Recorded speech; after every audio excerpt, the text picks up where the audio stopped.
and welcome to today's video. Today we will be discussing and rating Beauty and the Beast. I think Renaissance-wise, Beauty and the Beast sums up the Renaissance period quite well for me. I think Little Mermaid gets props for starting it, and I think it's a very strong film, but I think Beauty and the Beast is kind of like Disney saying, from here on out, this is our standard. This is where we need to be every time. It's a good one for me. Yeah. This is one of the best Disneys. I really like Beauty and the Beast. So the story is basically there is a girl called Belle who lives in a village. She's a little bit socially awkward and a bit of an outcast. Her dad wanders through the woods one day and finds a castle that belongs to the Beast. The Beast is a prince who has been turned into the Beast for not letting an enchantress stay in his house, and she turns all of his staff into inanimate objects. Belle then goes to rescue her father and agrees to stay with the Beast. They fall in love. Gaston is not happy about this, goes to try to kill Beast. Pretty much the basics of that story. Probably butchered it a little bit. Can I start this one by talking about the music? Yes, you may. So music's played a massive part in Disney films before. We talked about how The Little Mermaid kind of really brought it back and had some really strong musical numbers. But Beauty and the Beast, to me, is the first Disney musical. Yeah. Because, for one, the songs are more musical. Like, let's start with Provincial Life. It's just called Belle. It's called Belle. Like, she's going through singing, and then you've got the chorus in the background. Joining for certain lyrics. The same goes with the song Gaston. You've got LeFou singing, Gaston coming with the lyrics, and then you've got the ensemble in the background. It just feels like a musical. And what makes this even better is the fact that the songs aren't just... I just didn't feel like the story stopped and sang, like, say, with The Little Mermaid, but it told the story. For example, Belle introduced Belle. Gaston hammered home Gaston's character in a way Great song. The reason it's so great is because we learn everything we need to know about Gaston rather than having like exposition. We do it through music. When he goes to kill the Beast, there's a song which takes us from the mob song. Such a good song. It takes us all the way to the castle and builds up the tension that fuels the finale. I just think the music is... Obviously, you can't forget Be Our Guest. Yeah, that's a good one. Which is good, except for when you realise, essentially, Lumiere mansplaining how a restaurant works. Yeah, but it also mansplains that the curse will render them obsolete. And like how you basically... Because the staff that the Beast has... they get such a rough deal. Yeah, and they're always so chipper, which is great because that fuels the fun of the film. But... they actually have quite a sad story, and that song tells it in a fun way without slowing the film down, but also making us understand the stakes at hand in this film. So just like Beauty and the Beast, which is the title song, again, when the ballroom scene tells the story of them falling in love, and Something There, which is where they're outside in the winter, and it's basically like the montage of them falling in love, again, is done through song. So it doesn't feel like there's any like lengthy like this is them falling in love or we've got a montage, because everything is done through song. It doesn't feel like it's exposition heavy, but it is. Right, let's get this out of the way. Gaston, where do we stand on Gaston? I love Gaston so much. Like, oh God, that man could marry me tomorrow. I know he's a chauvinist and I'm a terrible, terrible feminist with this, but... He probably killed Bambi's mum. Just putting that out there. He does use antlers in all of his decorating. I love Gaston. I love Gaston for a very simple reason. Before he has even worked out if Belle likes him, or has even asked her to marry him, he has planned a wedding in her back garden. The band is there, all the guests are there, everything is done. He's got the whole marquee there, and he basically goes into her house and is like, let's start our life together. And she says no, but it's just the fact that he's so sure of himself that he's got the whole wedding in her garden. Gaston's a clever one though, because he's such a comedy character. You don't realise how dangerous he is Yeah. until it's too late.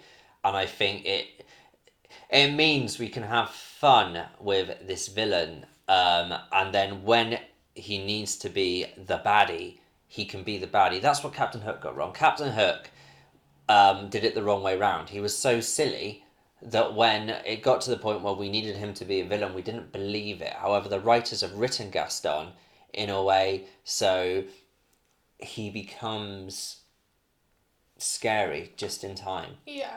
Um, I mean, he does some super shady things, like he gets Belle's dad put in an asylum because she won't marry him. Like, I mean, in fairness, him going to kill the beast is not super shady because, as far as he's aware at that point, there is a beast that has kidnapped Belle and Maurice, because all Maurice has done since Maurice got back to town is be like, Gaston, go help my daughter. She's been kidnapped by this vile beast.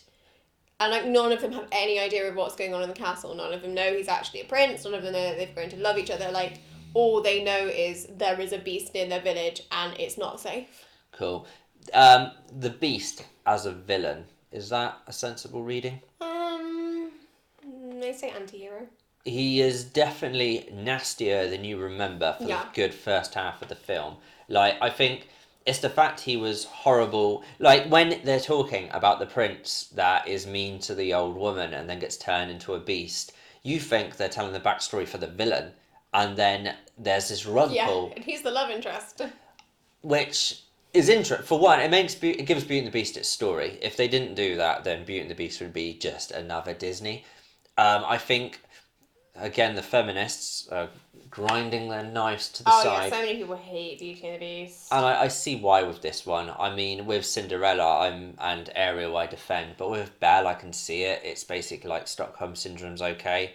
This guy is a monster and she grows to love him anyway. And I think they tell that story as best as they can and it is natural. But at the same time, it's problematic. Does it hurt the film's quality for you? No. No, it's still strong.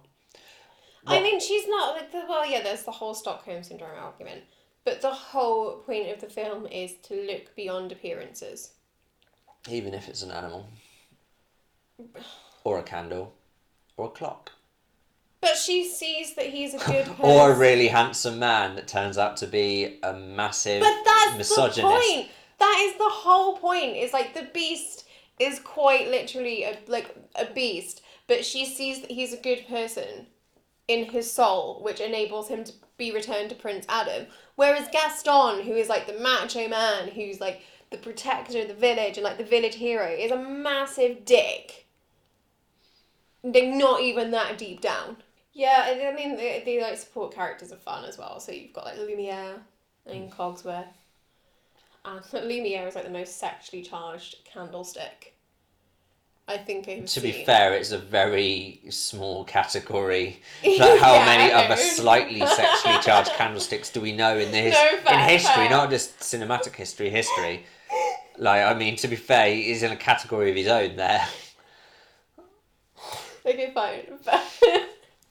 Sexually charged character in a Disney film then. I'll rephrase that too, rather than just a candlestick. I know, to be fair, Gaston's pretty much tied. Yeah, but him and Babette, like the feather duster, like properly getting it on. And then in Belle's Enchanted Christmas, there's like Angelique, who gets turned into an angel for the Christmas tree. And then like Lumiere's all over her as well. He's very French, isn't he? I think Beauty and the Beast is good at the little things. Like, I mean, a little bit like Little Mermaid. They're like, right, let's think about the supporting characters. And like, Beauty and the Beast, there's so many we could talk about. But the truth, Cogsworth. and like even just like the little footstool that's like a dog. That's genius.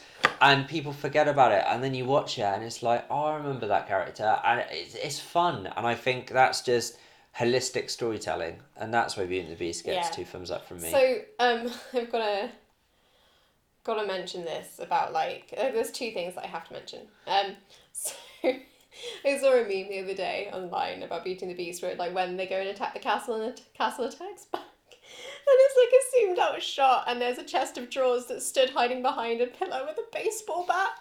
And it's just like, how long has this chest of drawers waited to hit someone with this baseball bat? And like everyone else is just using like what they have as their inanimate object to hurt people. So like the wardrobe like fires clothes and drawers at people. The teapots pour tea on people. And like Lumiere like tries to set fire to people. But there's like just this chest of drawers that stood there with a baseball bat. When we went to Disneyland Paris, there was a suspicious lack of tea, and now I think it's because in Paris they see tea as a deadly weapon. Yeah. Maybe that explains that one. We don't talk about the lack of tea in that part when I was ready to cut the Mad Hatter on the final day as he's running around screaming, "Who wants a cup of tea?" It's like, I would bloody love one, mate. The other thing I have to mention is related to Disney parks, and it is Gaston as a presence in the parks. Gaston is great. Gaston is hilarious. Like when I went with a few years ago with my ex, he challenged him to do push-ups for my hand in marriage. And it was just brilliant. And the best bit was when he's like, "Oh no, I don't want to do that." And then Gaston just turned around without missing a beat. It was like, "Oh, okay, you don't want to win the lady? Then I guess you won't mind if I just walk away with her." Like put his arm around me and like walked me around like the little pedestal and then was like, "Okay, you can have her back now." I was just kidding. This is probably why I love Gaston so much. Because he tried to kidnap you. I was willing. And then there was like the videos of him interacting with female guests and stuff where he's just like, "Oh, hi, are you her strapping young man?" Which he like says to all of them and like pushes like boyfriends out of the picture and stuff. So he's Jason Momoa. He's basically Jason Momoa, yeah. And then like them just talking to him about Belle, where they're like, "Yeah, well, you didn't get Belle, did you?" And he's just like, "Okay, yeah, well, I've invited you into my tavern, and then all you come here to talk about is that time that woman wouldn't marry me." And he's just great. Like, just levels of character interaction with Gaston is brilliant. Fun facts? Several fun facts. Hey? I have a few fun facts, actually. Cool, read them off.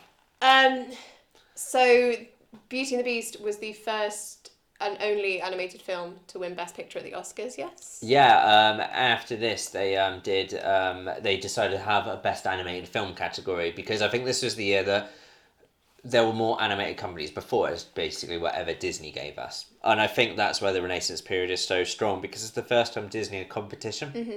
It was the only one as well until Up was actually nominated for Best Picture in 2009. Nice. Yeah. So other than that, my other fun facts are that there are 25 minutes of music of song in this film, and only 5 minutes of the film without any musical score whatsoever. Yeah, like I said, music was a tool the directors decided to use to tell the story better. Yeah, it plays such a huge part because of legendary composer Howard Ashman, who wrote most of this from his deathbed. He really did pour his heart and soul into this film. It's really sad. And at the end of the film, there's a dedication to him, which says, "To my friend Howard, who gave a mermaid her voice and a beast his soul, we will be forever grateful." And it takes me off a little bit, so I'm going to stop talking about it. Another fun fact, just to end on, Jackie Chan actually did the voice of the beast, dubbed for the Mandarin version. Fair enough, I reckon. Yeah. Should have had Jackie Chan from the start. Rating. Love the music. I think that's one of the best ones for music. I like Gaston.